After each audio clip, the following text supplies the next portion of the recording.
આવ્યા છો અમારા ગામમાં, મહેમાન છો, સ્વાગત છે તમારું. ઉપલા અધિકારીઓને, તમારા કાર્યપાલક, નાયબ કાર્યપાલક બધાને જાણ કરેલી છે. આ તમારી સર્વિસ મળતી નથી. સિક્યુરિટી ગાર્ડ લઈને તમે એવી રીતના આવો, કોઈ આતંકવાદીને પકડવા આવ્યા હોય એવી રીતના. સર્વિસના નામે ઝીરો તમારો.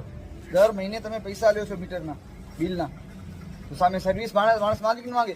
હમણાં 24 કલાક મારો વિસ્તાર મફતનગરનો બંધ રહી ગયો હતો લાઇટ વગર. કાં તો ફોલ્ટ ન મળ્યો. તો અત્યારે જેમ તમારી 7 જીપો આવી એવી રીતના એક જીપ ના આવી શકે. મેં તો અત્યારે નક્કી કરીને ગામમાં કીધું છે હવે કોઈ બિલ નહીં ભરતા, પછી ભલે કાપવા આવે તો હું પોતે જવાબ દેવા માટે બેઠો છું. આ તમારી સાહેબ આ લોકોને કહેજો, માર ખાશે ક્યાં, કઈ રીત માણસની રીતમાં નથી. અત્યારે તો કોઈ લાઇનમેનના ઠેકાણા નહીં, કોઈ વાયરમેનના ઠેકાણા નહીં. મેન્ટેનન્સના નામ પર બે વાવાઝોડો અમારું ગામ ખમી ચૂક્યો છે. બે વાવાઝોડા. અત્યારે તમે અહીંયાની ચેકિંગ લેવા દેજો અને તમે જાઓ પ્રેમથી પાછા અને કહેજો કે મસ્કા ગામમાં કીર્તિએ તમને નથી આપી છે, બરાબર ને કાયદેસરની કાર્યવાહી કરવી તો કરી નાખજો. અને જ્યાં સુધી મારા ગામમાં મેન્ટેનન્સ નહીં થાય ને, હું તમારા પીજીવીસીએલના કોઈ પણ કર્મચારી ચેકિંગ રીડિંગ કોઈ વસ્તુ એમને આવતા નહીં. નમસ્કાર મિત્રો, અત્યારે આપણી સાથે ફોન ઉપર જોડાયા છે ભારતીય જનતા પાર્ટીના યુવા નેતા કીર્તિભાઈ ગોર, જે માંડવીમાં અત્યારે એમને વિડીયો વાયરલ થયો છે. વીજ કચેરીની ટીમ જ્યારે ચેકિંગમાં જાય છે મસ્કા, તો શું છે સમગ્ર ઘટના આપણે જાણીએ એમના દ્વારા. નમસ્કાર કીર્તિભાઈ. નમસ્કાર, જય માતાજી. જય માતાજી. હવે મારે જે એક વિડીયો વાયરલ થયો છે એમાં આપ વીજ કર્મચારીઓ સાથે કે અધિકારીઓ સાથે કંઈક વાત કરતા દેખાવ છો કે તમે સિક્યુરિટી ગાર્ડને લઈને આવ્યા છો, 7 જીપ લઈને આવ્યા છો, પણ જ્યારે મેન્ટેનન્સની વાત હોય છે ત્યારે આપ જે છે દેખાતા નથી. 24 કલાક સુધી લાઇટ બંધ થાય છે. આ મુદ્દો શું હતો અને ક્યારે બન્યો? આ પરમ દિવસનો મુદ્દો હતો અને આ વસ્તુ એવી છે કે દરિયા કિનારેથી 3 કિલોમીટર અંતરે અમારું ગામ આવેલું છે. અત્યારે વિપરજોય અને આ 2 વાવાઝોડો અમારું ગામ પેલા ખમી ચૂક્યું છે. એમાં પણ ઘણું બધું નુકસાન થયું છે અને અનેક જગ્યાએ હજી પણ તાર નમેલા છે, થાંભલા નમેલા છે. એ બાબતે વખતો વખત રજૂઆત કરેલી છે પીજીવીસીએલ માં ઓફિસમાં. અને આ બાબતે કામગીરી ઘણી નબળી હતી અને અમને જાણવા મળ્યું કે ઓચિંતાનું ગામમાં 6-7 ગાડીઓ એનો કાફલો એમનું જે રૂટીન હોય છે એ પ્રમાણે ચેકિંગ માટે ગામમાં આવ્યા.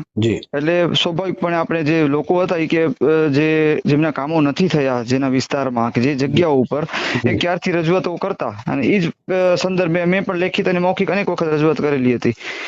પણ જે કામો નતા થયા એટલે આ ચેકિંગ કરતા અધિકારીઓને મેં સ્વાભાવિક એમને કીધું કે ભાઈ તમે જે રીતે આ મીટર ચેકિંગ માટે આવો છો, વીજ ચોરી થાય છે કે નથી થતા કે કોઈ બિલ ભરે છે કે નહીં, જે તમારી પ્રક્રિયા છે એ માટે તમે આવો છો, એમાં કઈ વાંધો નથી.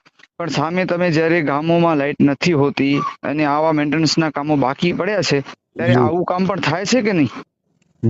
આ બાબતે મેં એમનો ઘણો ટાઈમ થયો વાવાઝોડાને, તેમ છતાં અત્યારે શું પરિસ્થિતિ? ધારો કે મેન્ટેનન્સ માટે સરકાર દ્વારા દર વર્ષે પ્રી મોન્સૂન કામગીરી હોય છે કે વરસાદ પહેલા જાળી કાપી લેવાની કે તારને નુકસાન ન થાય, પડી ગયા ઝાડ હોય તો એને કાઢી નાખવાનું, પછી ડીપીમાં કોઈ વેલ કે ઝાડની વેલ લાગી ગઈ છે તો શોર્ટ સર્કિટ ન થાય તો એ બધું કાઢવાનું.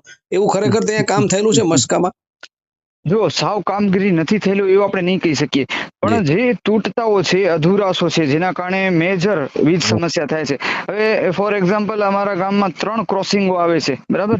હવે જો મામલતદાર કચેરી, taluka panchayat, marine science college, ITI, 2 મોટી હોસ્પિટલો, એ બધું અમારા ગામના સીમમાં આવે છે. હવે આમાં 3 ક્રોસિંગમાં એક જગ્યાએ ક્યાં ફોલ્ટ હોય તો આ 3 બંધ કરવા પડે. તો આની પણ વખતો વખત રજૂઆત હતી આ ક્રોસિંગ કાઢો, જેના કારણે જે ફીડરમાં ફોલ્ટ હોય એ ત્યાં પૂરતું સીમિત રહે, એના કારણે બીજા ફીડરમાં જે ફોલ્ટ નથી એ એને ભોગવવું ન પડે. આવી અનેક પ્રાણ પ્રશ્નોની રજૂઆત હતી, જે કામો નથી. તો પ્રજાના હિત માટે હું બોલ્યો છું. તો અમુક જગ્યાએ નેગેટિવ પણ વાયરલ થયા છે કે ભાઈ દાદાગીરી કે આ કેતી. તો હું એક જ વસ્તુ કહેવા માંગીશ કે ભાઈ સાચું કેવું અને જે સમસ્યા છે, જો એ અધિકારીઓ પાસે, કર્મચારીઓ પાસે કામ નહીં લઈએ અને નહીં બોલ્યો તો કેમ ચાલશે? એ સંદર્ભે હું બોલ્યો છું. હવે એમાં કોઈને દાદાગીરી લાગતી હોય તો એમાં મને કશું વાંધો નથી. મેં બહુ સારી ભાષામાં જે લોકોથી વાત કરી અને કામ કરવાનો આગ્રહ રાખ્યો છે કે તમે જે રીતે અહીં આવી અને આ ચેકિંગો કરો છો, દંડ ફટકારો છો, એવી જ રીતના પબ્લિકને, પ્રજાને સર્વિસ આપો. કારણ કે એ લોકો દર મહિને તમારા પાસે તમારા મીટરના લાઇટ બિલો ભરે છે. જી, તમે રજૂઆત કરી છે લોકપ્રતિનિધિ તરીકે અને પ્રજાના એક સેવક તરીકે, ખરેખર એને નોંધ લેવી પડે. પણ જે તમે 1-2 શબ્દ આમાં એક એવા આવે છે કે તમે એને સાહેબ સમજાવજો, નહીં તો માર ખાશે. અને બીજું કે હું બિલ નથી ભરવાનું કહું છું, બિલ નહીં ભરે લોકો અમારા જે છે, પહેલા તમે સર્વિસ કરાવો અને આ લોકો માણસની રીતમાં નથી. આ 2-3 મુદ્દા મને લાગે છે કે એ ચર્ચાનો મુદ્દો બને છે. એના વિશે શું કહેશો તમે? જી બિલકુલ. જો બિલ નહીં ભરે એટલે કોઈ પૈસા નહીં આપે, સ્પષ્ટ એવી રીતના નહીં.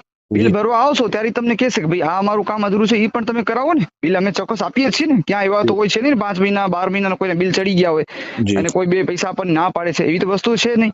જી. તો સામે તમે બિલ ભરે છે એ ભરશે, અને અત્યારે નહીં ભરે એવી મેં સ્પષ્ટ ના પાડી હતી. શું કામ? કે સામે તમે કહી શકો કે ભાઈ જો અમારા ફળિયામાં તાર નમેલું પડ્યું છે, ભાઈ અમારા કટઆઉટ કટાયેલા છે, આ ગમે ત્યારે શોર્ટ સર્કિટ થશે, માનવ હાનિ થશે, તો આ તમે પેલા કામ કરો. બિલ અમે ભરશું. બિલ ભરવાની ક્યાં કોણ ના પાડે છે? જી. અને આટલા વર્ષોથી બિલ ભરે જ છે મસ્કા ગામ, પણ અત્યારે આ નારાજગીના કારણે આક્રોશ હોઈ શકે છે, એવું કહો છો? જી બિલકુલ. અને એ આક્રોશ છે, કારણ કે એ કામગીરી ન થાય અને આપણે રાહ જોવાની કે કોઈ ભાઈ શોર્ટ સર્કિટ થાય ને માણસો મરે, બાળકોને કોઈ નુકસાની થાય, પછી કામગીરી કરવાની. એના માટે મેં થોડો આક્રોશ હતો એટલે મેં કીધું છે ભાઈ આ રીતના. જી કીર્તિભાઈ, ખાસ અને મને કરીને સાંત્વના મળી છે કે ભાઈ આ કામગીરી જ્યાં જે વિસ્તારમાં, ખાલી મસ્કા પૂરતું નહીં, જે વિસ્તારમાં આવી રીતના જે કામગીરી બાકી છે જી એ સત્વરે કરવામાં આવશે એવી મને સાંત્વના મળી છે. જી. એટલે આપનો જે આક્રોશ હતો એને એક એનો પોઝિટિવ જે છે એ વીજ કંપનીએ જે છે લીધું અને એને બાંયધરી આપી છે કે કામ અમે કરી દેશું, પણ બિલકુલ, એ આક્રોશ પછી શું કામ, શા માટે એ વીજ કંપની પોતાની રીતે આ સ્વયં ન સમજતી? કારણ કે આવી જ ભાષામાં બોલવું પડે લોકપ્રતિનિધિ, યા તો મીડિયાને જે પ્રસિદ્ધ કરવા પડે અહેવાલ, તો આ બધા તંત્રો એ સ્વયંભૂ કામ કરવામાં કંઈક નિષ્ફળ નીવડે છે કે આળસ કરે છે, શું લાગે છે? હવે આ બંને હોઈ શકે. અને બીજી વસ્તુ કે હા કોઈ વિડીયો આવી રીતના પ્રસિદ્ધ થાય કે આવું કોઈ કરવો એવો કોઈ હેતુ કે ધ્યેય નતો, કોઈ કલ્પના નથી કરી. આ તો હું સ્વાભાવિકપણે આ લોકો સાથે દલીલ કરતો હતો અને આ વાત મારા પ્રશ્ન મૂકતો હતો, જે મારી વેદના હતી કે ભાઈ આ તમે આટલો સમયથી સમસ્યાઓ છે જે અમારું ગામ અમારો વિસ્તાર આખો વેઠી રહ્યું છે, તો એનો પણ તમે કરો. મેં એના સાથે બહુ શિષ્ટાચારથી વાત કરી છે અને મેં એને એટલું કીધું કે ભાઈ તમે નીચે તમારા ઉપલા અધિકારીઓને પહોંચાડો કે નીચે ગ્રાઉન્ડ લેવલ પર આ હાલત છે. જી. અને બીજું તમે ખાસ કરીને આપણે એમ કહી શકીએ કે ફરજમાં રૂકાવટ ન થઈ શકે. તમે એમ કીધું કે ચેકિંગ રહેવા દો અને અત્યારે અહીંયાથી પ્રેમથી પાછા જાઓ, તો એના વિશે તમારો શું ખુલાસો છે? હા, મેં કીધું છે, સ્પષ્ટ મેં કીધું છે જી કે ભાઈ તમે આ પેલા મેન્ટેનન્સ કરજો, પછી કરજો. તમારી કોઈ ફરજમાં રૂકાવટ નો નથી, પણ તમે અત્યારે મેન્ટેનન્સ કરજો, પછી તમે તમારા જે બિલ લેવાની કે માંગણાની કે ચેકિંગની એવી કાર્યવાહી કરજો. ને એમાં ક્યાં પણ મેં કાયદાનો ભંગ કર્યો હોય તો ભલે મારા ઉપર કરતા હોય કેસ, કાર્યવાહી ભલે ને કરતા. બરાબર. કારણ કે તમે પ્રજાના અવાજ માટે ગયા છો, તમારું કોઈ મેં પ્રજા માટે, આમાં કોઈ વ્યક્તિગત મારો સ્વાર્થ નથી, મારા કોઈ ઘરનો કે મારી કોઈ દુકાનનો મીટર કનેક્શનની વાત નથી. આ ઓલ ઓવર પ્રજા અને આખા વિસ્તારની વાત છે. જી. એટલે એક લોકપ્રતિનિધિ તમે તરીકે પણ એનો જે કદાચ આ લોકોએ જે વાયરલ કર્યો છે એનો ટોન તમારો જે છે એ કદાચ એને લોકોને પસંદ ના આવ્યો કે કીર્તિભાઈ એગ્રેસિવ થઈને કીધું છે ને અમુક વસ્તુ તમે કીધા છે શબ્દો કદાચ બાપુ ન ગમે હોય તો 2 રોટલી વધારે ખાઈ લે, પણ મારા પાસે તો ઓથેન્ટિક આધાર પુરાવા છે કે આટલી આ સમસ્યાઓ છે ને જેની કામગીરી નથી થઈ. જી ચોક્કસ. અને કોઈ પણ જે છે આપણે બાપુ હવે બાંયધરી મળી છે કે આ વિસ્તારમાં જે જગ્યાએ એવું છે ત્યાં એ લોકો સર્વે કરી અને કામગીરી કરશે. જી ખૂબ આભાર મહાસાગર ન્યૂઝ સાથે વાત કરવા બદલ, અને આશા રાખીએ કે લોકપ્રતિનિધિને આ ટોનમાં વાત ન કરવી પડે અને તંત્ર સ્વયં કામ જે છે એ પોતાની ફરજ નિભાવીને કરે. અન્યથા ફરી પાછા જે છે એ આવા શબ્દો લોકો દ્વારા પણ ઘણીવાર આક્રોશમાં, ભલે મીડિયામાં નથી આવતા, પણ લોકોમાં આક્રોશ તો ઘણીવાર હોય છે કે જ્યારે તંત્ર પોતાની ફરજ બરાબર નિભાવતું નથી અને સામે પક્ષે એક આપ લોકપ્રતિનિધિ છો તો એક આપણી ભાષા ઉપર પણ આપનો સંયમ હોય એ પણ જે છે એ લોકો ઈચ્છશે. ખૂબ આભાર. ધન્યવાદ. ધન્યવાદ.